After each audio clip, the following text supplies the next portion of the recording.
In problem number 2, we have this square room that's tiled in with this pattern of tiles that's made up of squares and pentagons. So you can see, let me see if I can highlight these. So let's see. So here's, here's for example, here's one of the squares that they're talking about, and they're saying that all these squares are congruent. So we have one here, we have one here, here, here, here, and so on, right? Here, here, here. And then the pentagons, let me show you those. So the pentagons are here, right? They have 5 sides. Looks like kind of a little house, right? I guess this one looks more like a house, right here, okay? So even though it's not a regular pentagon, it's more like a square with a little triangle on top of it.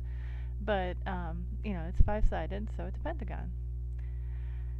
So, the question asks, what fraction of the floor is covered by the pentagon tiles? Alright, so, I don't know, let me go ahead and finish coloring in the pentagon tiles here. Alright, so there's 4 here. The trick of this problem, the key, is to look at just one of the squares, okay, because the whole room is looks like this.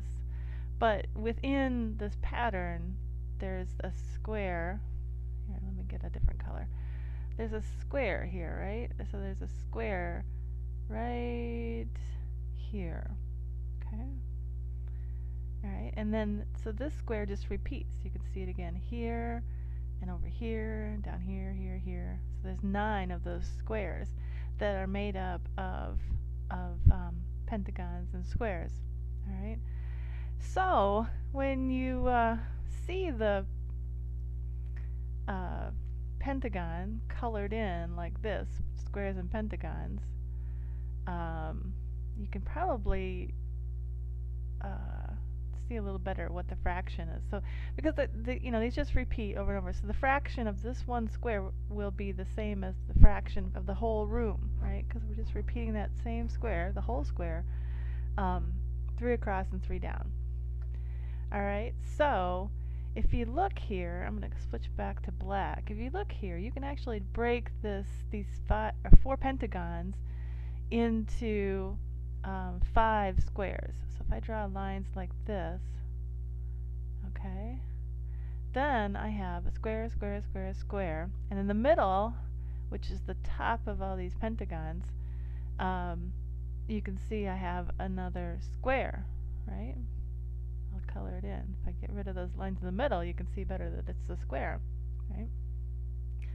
So, for the one square, we have 4 squares, 4 smaller squares, and we have 1, 2, 3, 4, 5. 5. Let me back up here. So the square, sorry, the area that the pentagons take up is equivalent to 5 squares. Okay, so if we break everything down in terms of these smaller squares, then we have 5 squares that the pentagons take up, right? 5 square units that the pentagons take up, and if we count these all as 1 square unit, 1 square unit, 1 square unit, 1 square unit, all right, then there's a total of 9 square units in that subsquare, okay?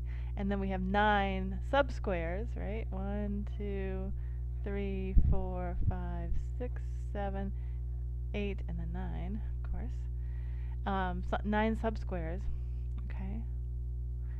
So, but that doesn't really matter, because as long as you've got, the whole square repeated 9 times, the fraction of the whole floor is going to be the same as the fraction of the one square, the fraction that's covered by pentagon tiles, okay?